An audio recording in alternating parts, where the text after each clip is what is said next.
Our next speaker, Eric Thomas, is the epitome of hustle, drive, determination, and success. Eric consults for Fortune 500 companies such as General Electric, AT&T, Nike, Under Armour, New Balance, and UPS. Eric has spoken at major universities and sports teams in the MLB, NBA, NFL, and MLS. Please welcome Eric as he trains on how to stay focused in turbulent times and how to work through dynamic change. Get your notebooks out for an incredible session. Let's welcome Mr. Eric Thomas.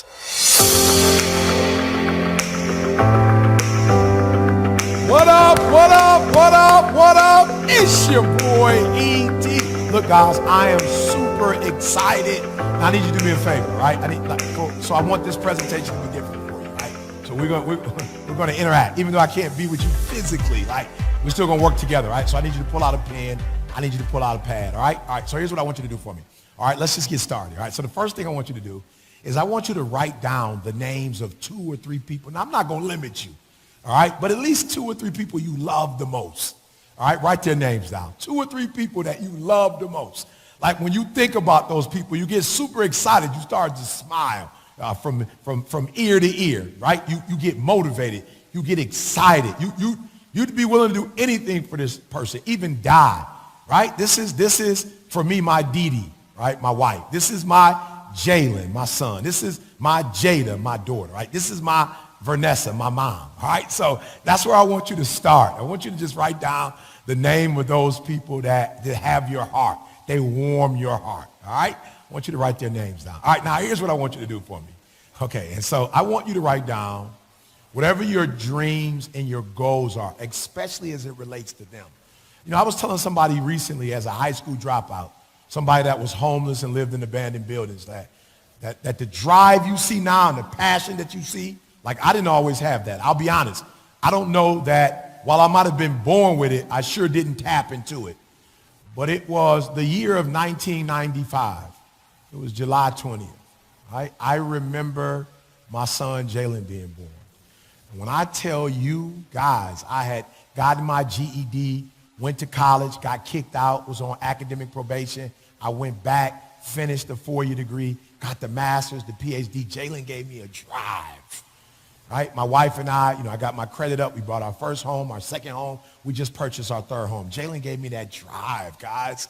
That drive I didn't have before. So that's why I'm saying to you, like, because what I've realized is that sometimes in life, the people that mean the most to us, like they give us a gear that we didn't have before, a drive that we didn't have before, passion that we didn't have before. So the reason why I ask you to write their names down is because I'm just going to be honest. There are those of us who said this year we were going to lose weight and we didn't. Why? Because if the only person you have to answer to is yourself, sometimes it's not enough.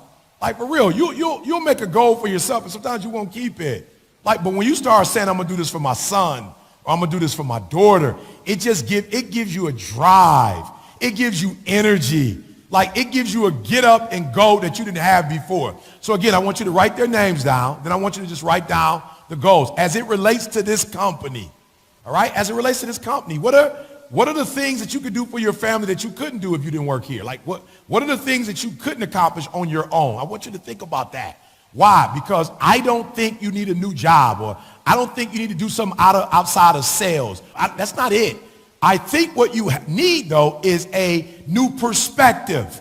Like what I think you need is a way to look at life in a way you weren't looking at life before. Like the reason why you're giving 50% sometimes, 70% sometimes, the reason why you're not giving 120 is because of who you're doing it for. If you're doing it for a check, sometimes that's just not enough. Or it's enough for the first year or the first 5 years. It's not enough for 10. Or it might be enough when everything is going well. But when things get rocky like this pandemic, it's not enough.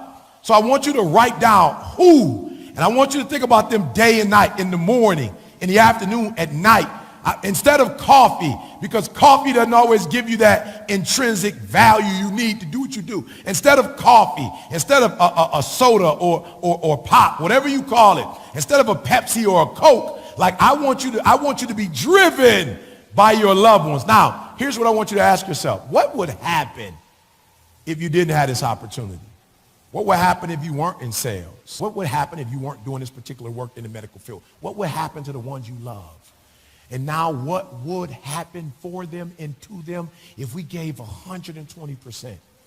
Now, I want you to do me a favor, all right? So you've written their names down. All right? I just got a couple things I want to share with you. Number one, I want to share with you, control your destiny.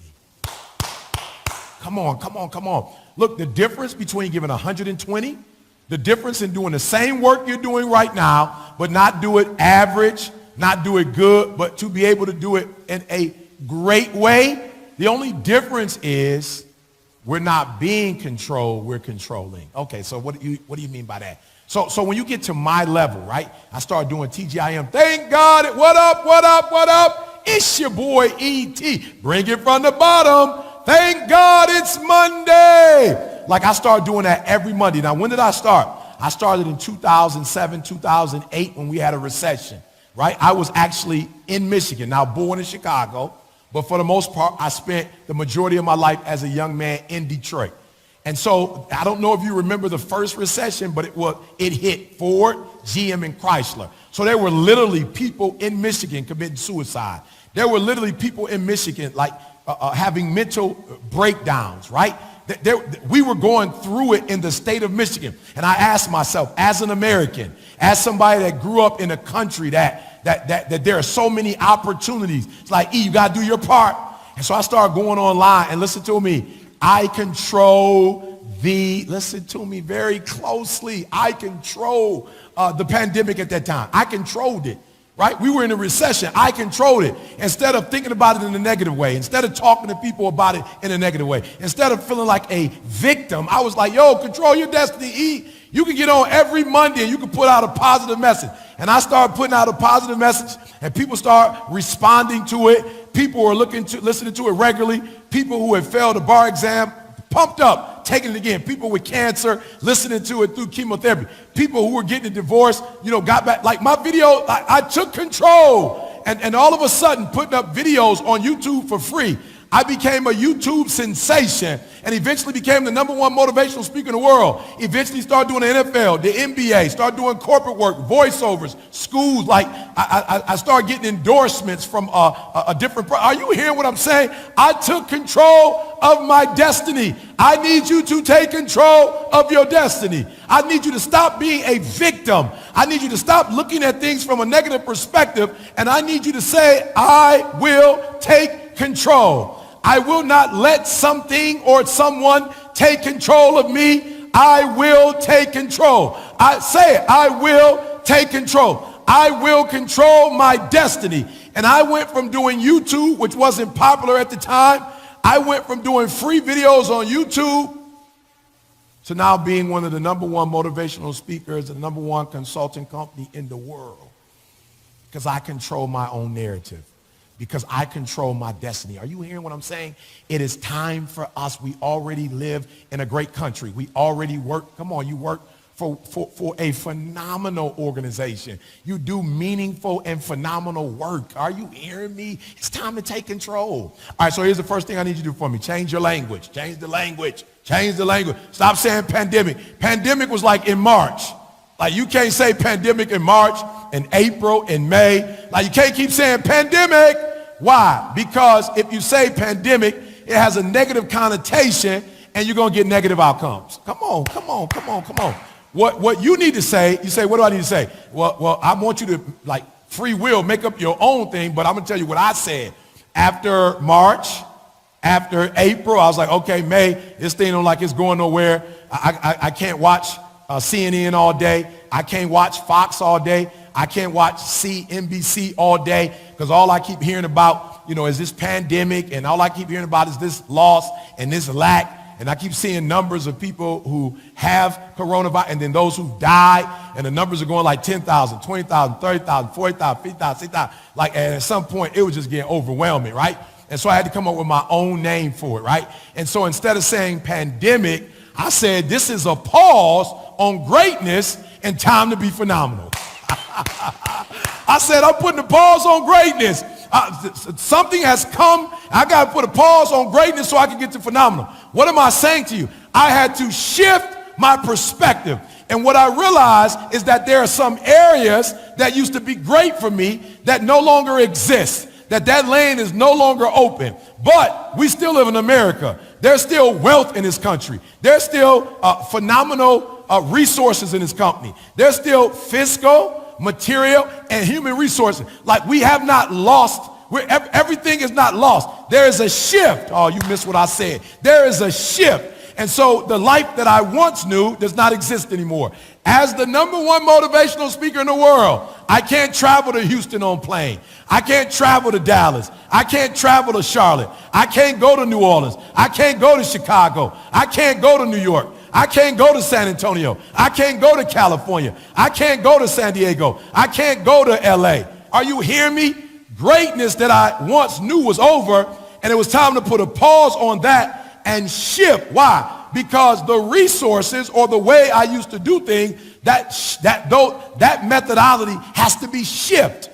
The way in which I do things have to shift. I'm doing it now in a studio. Things had to shift. But it didn't mean that those opportunities were gone. Stop saying pandemic. I say phenomenal. Stop saying pandemic. I said there was a pause on greatness. And now there's an opportunity to be phenomenal. Are you hearing what I'm saying? Change the language. First, think about those you love every single day. Think about the things that you could do for them. Think about the life that they can have in this country. And know that in other countries, it does not matter who you work for. It does not matter how hard you work. It does not matter because the opportunities in third world countries don't exist. There are opportunities that still exist for us. It's just a shift. It's just a shift. And we've got to change our perspective so we can see the shift. It's not that it's not there. Change your glasses, boo. Change your glasses. You've got the wrong ones on, or put some glasses on. There are still opportunities. All right, so number two. Number two, never let a good crisis go to waste. Now, for those of you who don't know, the origin of this quote, it's from, yours truly, Winston Churchill, who was actually in England at a time when Hitler was trying to annihilate Great Britain as it was known. All of their history, their traditions, their customs, he wanted to annihilate, take over, destroy. And so Winston Churchill, in an ability, right, with the ability to get his people to shift their perspective, not to see Hitler, not to see the war, not to see themselves as victims, but Victor said, look, never let a good crisis go to waste. And so it was about 5 years ago that my wife was diagnosed with multiple sclerosis. I'll never forget the day she called home. I'll never forget the day she called me and was like, something's wrong, right? We went to our physician and we found out that next week that she had multiple sclerosis. Listen to me very closely. Never let a good crisis go to waste. This phenomenal season, remember, I'm not calling it that other thing.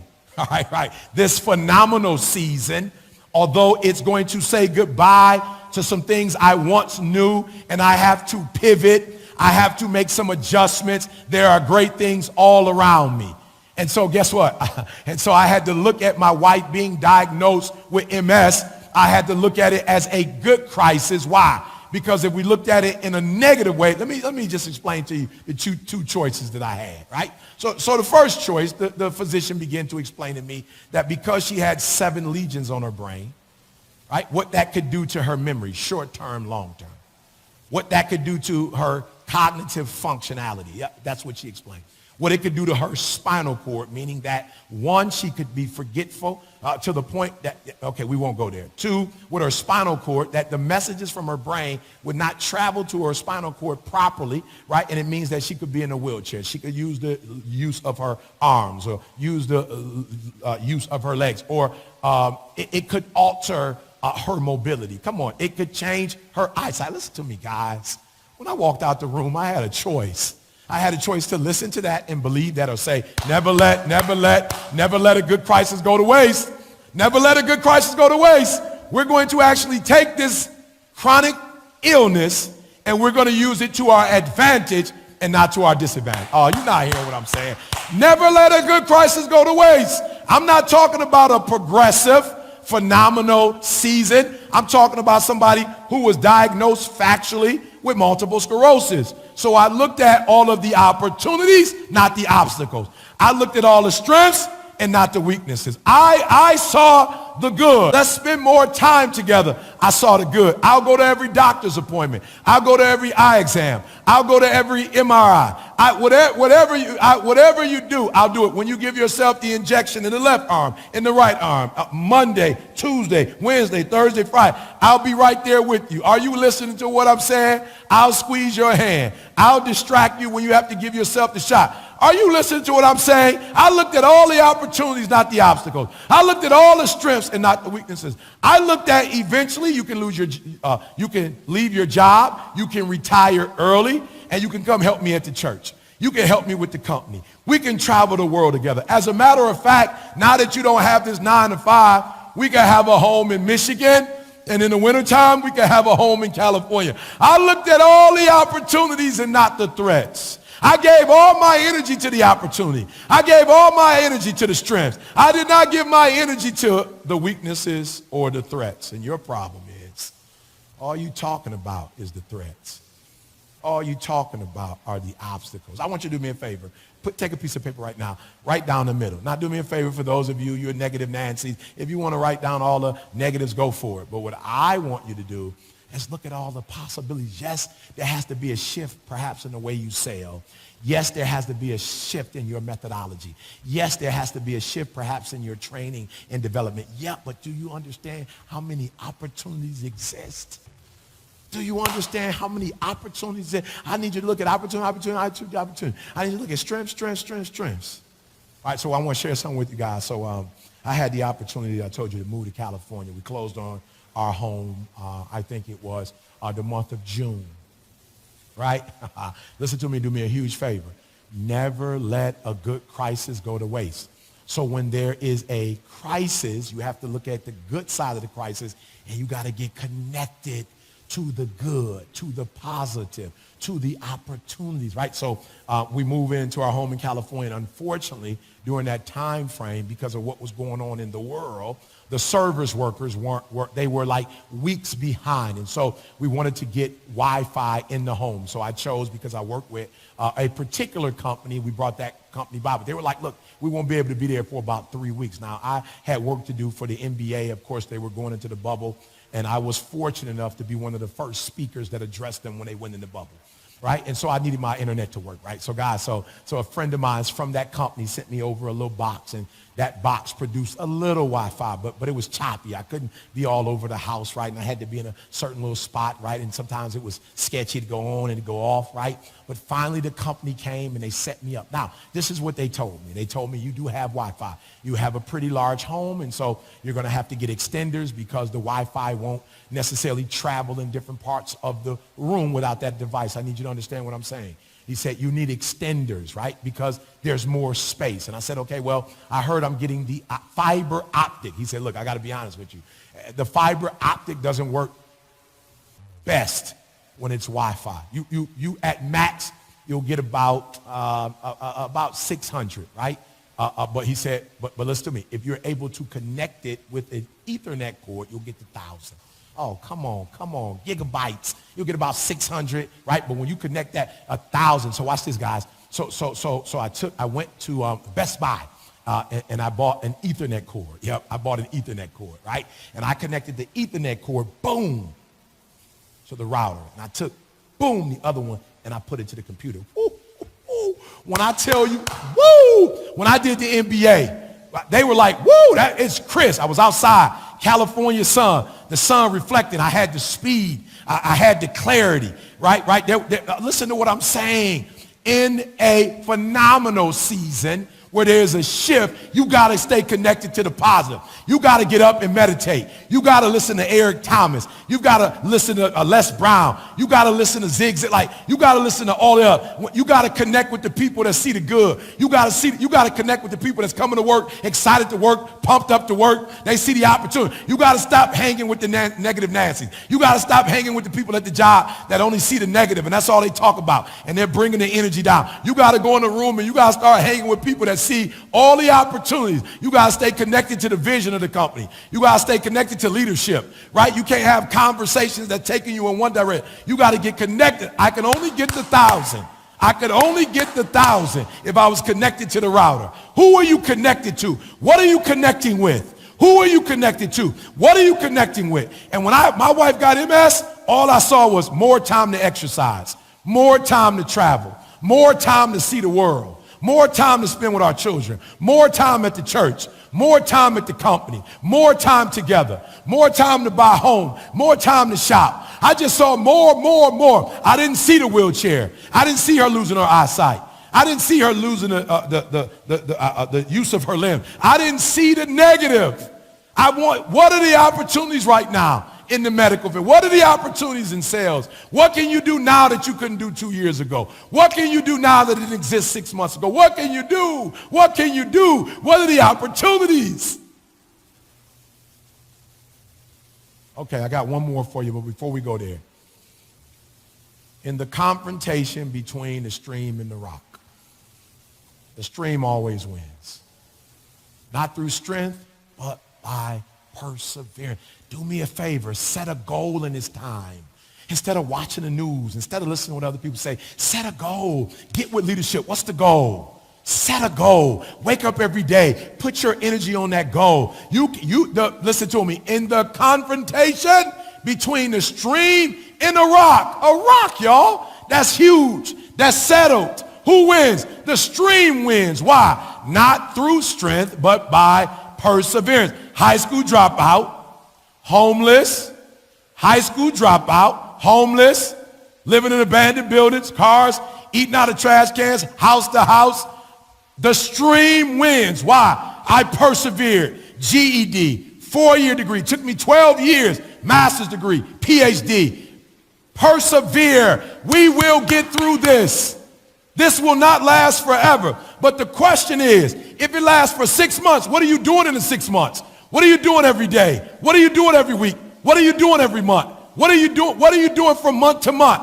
The question is not that Eric Thomas is going to get older. You know I'm going to get older. That's not the question. But the question is, what are you going to do in the 90s, 4-year degree?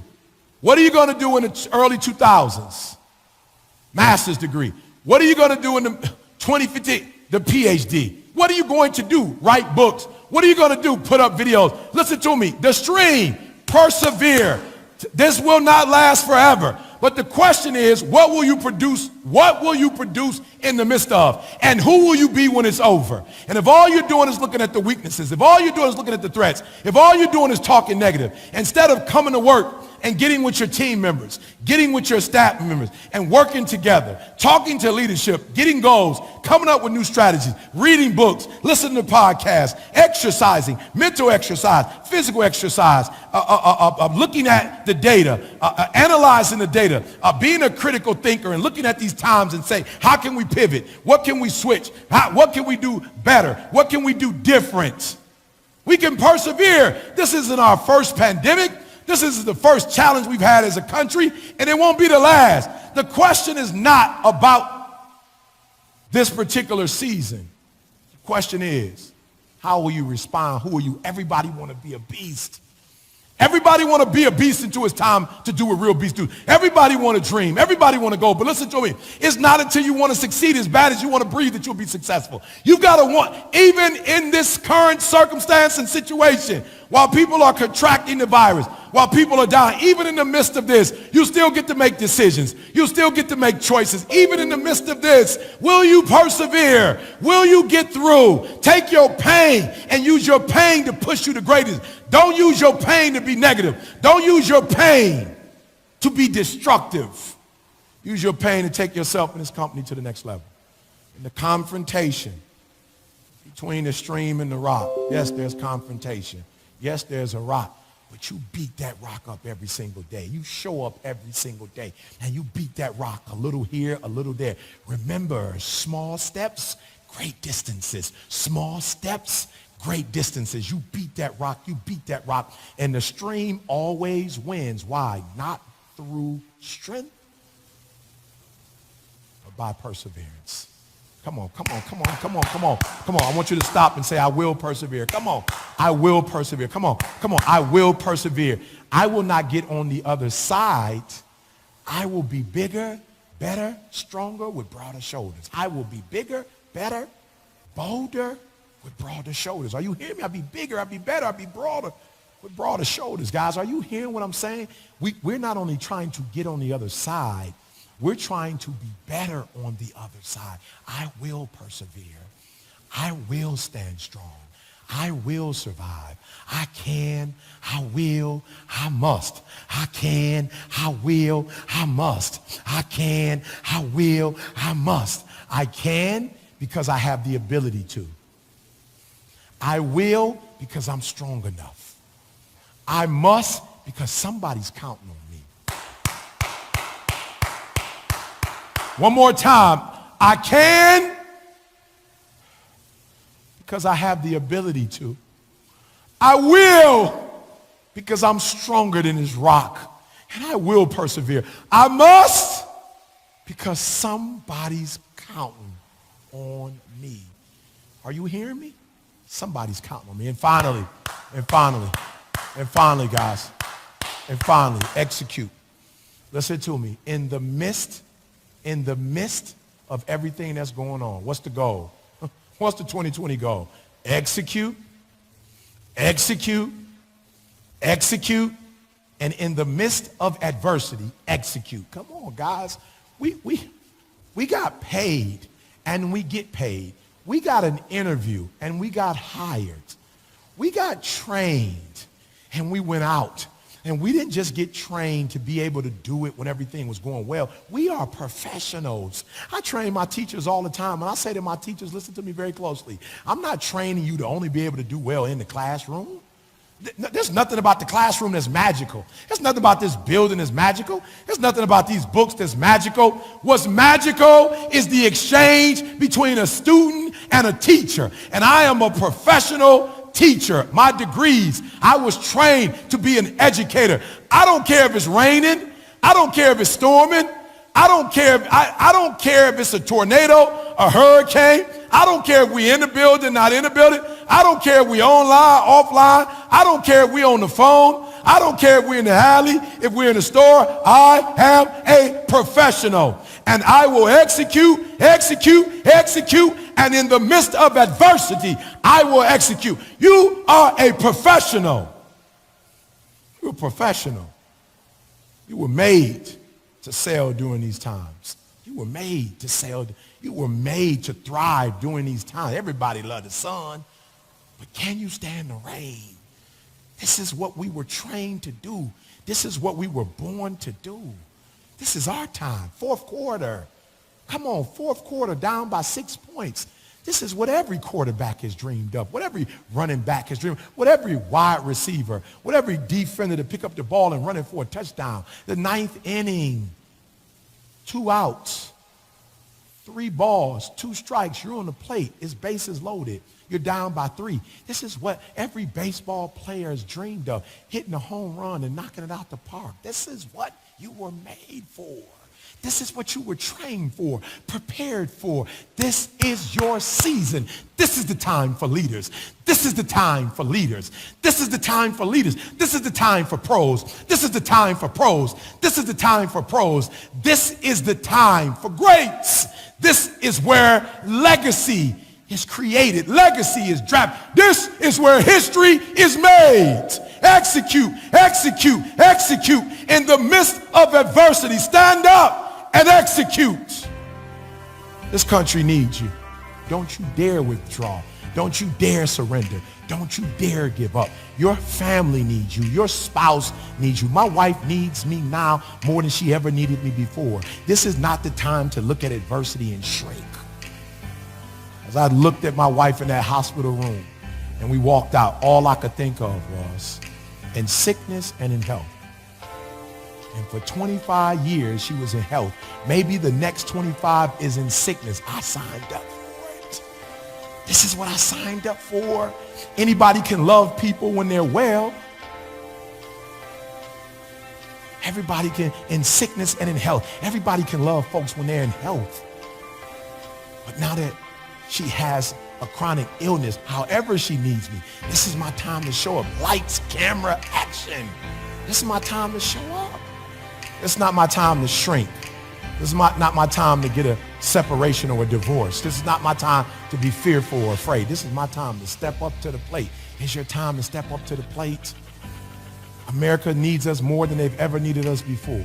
This country needs us more essential workers, moms, dads, teachers, firefighters, plumbers, electricians, neighbors. If we ever needed to come together, we need to come together now. So do not shrink. Do not give up. Do not give in. This, my friend, is the time to execute. This is what you were trained for. This is what you were praying for. Stand up and say, I can, I will, I must. I can, I will, I must. Remember, short distances, short steps, great distances. Short steps, great distance. If it was easy, everybody would do it. It's not going to be easy, but you have what it takes. So do me a favor. Please make the rest of your life the best of your life.